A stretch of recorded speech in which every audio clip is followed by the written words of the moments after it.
नमस्कार।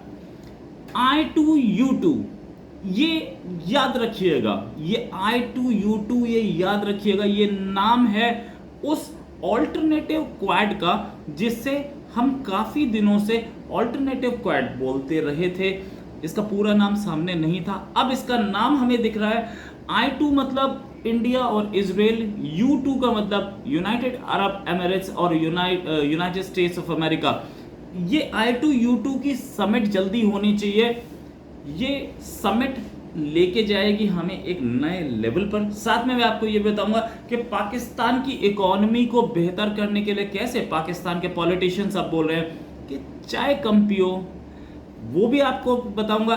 उससे पहले अगर आपने अब तक इस चैनल को सब्सक्राइब नहीं किया है तो प्लीज सब्सक्राइब का बटन दबाएं और साथ में बेल आइकन दबाएं ताकि आपको लेटेस्ट खबरें मिलती रहें।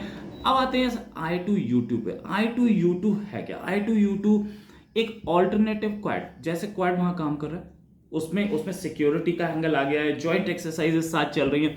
वैसे ही इजराइल, यूएई, इंडिया और अमेरिका, ये चारों एक ऑर्गेनाइजेशन बन रही है उनकी। पहला वर्चुअल समिट होगी, ये समिट होगी 13 जुलाई से 16 जुलाई के बीच में कहीं पे, जब अमेरिकी राष्ट्रपति इजराइल, वेस्ट बैंक और सऊदी अरेबिया के दौरे पर होंगे। और इस दौरे के दौरान बातचीत होगी इन चार लीडर्स की। जो चार लीडर्स हैं, इंडिया के prime minister Narendra Modi, US president Joe Biden, Israel के प्राइम मिनिस्टर नफ्ताली बेनेट और यूएई के प्रेसिडेंट मोहम्मद बिन जायद अल नहयान। इन चारों के बीच में बातचीत होगी। हो सकता है आगे डिफेंस कोऑपरेशन में बदले। ये इतनी इंपॉर्टेंट क्यों है? दो चीजें, तीन चीजें इसमें बहुत इंपॉर्टेंट है। पहली चीज, ये एक गल्फ के कंट्री साथ आए हैं जिसमें इंडिया साथ है और इजराइल है। तो एक नैरेटिव के इजराइल मुसलमानों का दुश्मन है, ये खत्म होता है। वैसे भी तो इब्राहिमिक अकॉर्ड्स उन्होंने खत्म कर दिया था। दूसरी चीज, पाकिस्तान ये नैरेटिव बार बार नहीं बेच सकता कि हम इस्लाम के लिए कर रहे हैं, इस्लाम के लिए कर रहे हैं। एक तरफ वो उइगर मुस्लिम्स यानी कि उइगर मुस्लिम्स के लिए आंख बंद कर लेता है, जहां पर बहुत एट्रोसिटीज हैं, इंटरनेशनल रिपोर्ट्स हैं, उन सबको बंद कर देता है क्योंकि उसे पैसा दिखता है। दूसरी तरफ इजराइल में जो कि ओपन सोसाइटी है, जहां पर प्रेस सारी रिपोर्टिंग कर रही है। चाइना की रिपोर्टिंग तो नहीं हो रही ना, वो तो होने ही नहीं देते। जहां ओपन रिपोर्टिंग हो रही है वहां पे कुछ नहीं दिख रहा। कश्मीर जहां ओपन रिपोर्टिंग हो रही है वहां कुछ नहीं दिख रहा। इस पर वो बहुत चीखता है, क्यों पता नहीं। क्या इससे एक चीज ये क्लियर होगी कि अब तक इंडिया एक एशिया पैसिफिक रीजन में कोऑर्डिनेशन कर रहा था उसके साथ, अब ये गल्फ रीजन और मेडिटेरेनियन रीजन में एंट्री मार रहा है। इंडिया का इन्फ्लुएंस गल्फ और मेडिटेरेनियन तक फैलेगा।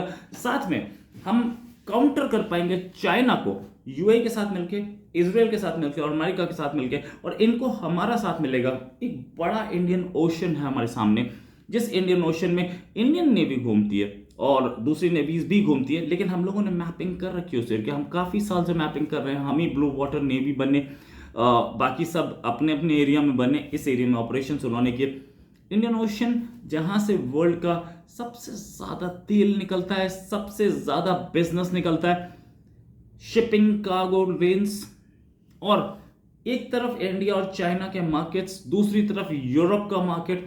तो इसमें इंडियन ओशन को कंट्रोल करने के लिए हमें हमारे पास अपनी नेवी तो है ही, यूएई, इजराइल, अमेरिका, ये सब हमारे साथ आएंगे, एक पावरफुल ब्लॉक बनेगा। इसी में मैं आपको ये भी बताता हूं कि इसका फायदा क्या होगा। एक तरफ हम उधर कोऑर्डिनेशन में चल रहे हैं पैसिफिक में, एशिया पैसिफिक में, एक तरफ इधर जहां से वर्ल्ड का तेल निकल रहा है, जहां से वर्ल्ड का ट्रेड निकल रहा है। तो इससे फायदा ये होगा in the event of a war between India और पाकिस्तान, या इंडिया और चाइना, या किसी और कंट्री पे हमला करे चाइना, तो इंडिया एक ऐसी पोजीशन में होगा कि वहां से गल्फ से तेल रोक पाए। यूएई साथ है, वहां पे जाकर के अगर हमारे शिप स्टेशन हो जाते हैं, 3 शिप भी या 2 शिप भी बहुत है नेवी की, स्टेशन हो जाते हैं, वहां से निकलता हुआ कोई भी ऑयल का टैंकर, कोई भी तेल का टैंकर, चाइना जा रहा हो, पाकिस्तान जा रहा हो, उसको शूट डाउन किया जा सकता है, उसको रोका जा सकता है, उसको ब्लॉकेट किया जा सकता है। पहली चीज। दूसरी चीज, क्योंकि हमारे साथ यूएई है और यूएई का पोर्ट वहां पर है, हमारे शिप्स वहां स्टेशन हो सकते हैं, उनको वहां रिफ्यूज मिल सकती है। साथ में अमेरिका और इजराइल साथ हैं, तो ये एक बहुत स्ट्रॉन्ग वो बनता है, बहुत स्ट्रॉन्ग डिफेंस अलायंस बनता है। अभी तक डिफेंस पे नहीं है, अभी तक फूड सिक्योरिटी पे बात होगी। इस समिट पे तो फूड सिक्योरिटी पे बात होगी, इसमें भी कोई शक नहीं है।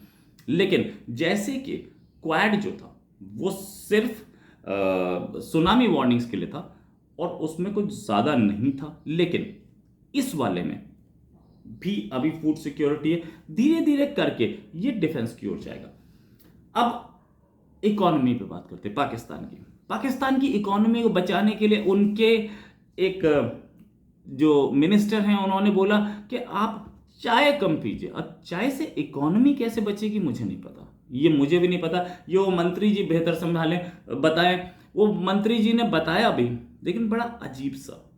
मैं ये भी कौम से अपील करूंगा कि हम चाय की एक एक प्याली, दो दो प्यालियां कम कर दें, क्योंकि जो चाय हम इंपोर्ट करते हैं वो भी हम उधार लेकर इंपोर्ट करते हैं। क्या यही है नया पाकिस्तान या पुराना पाकिस्तान, जो बिलावल ने बोला था कि वेलकम टू पुराना पाकिस्तान। आज 10th April 2022, welcome back to पुराना पाकिस्तान।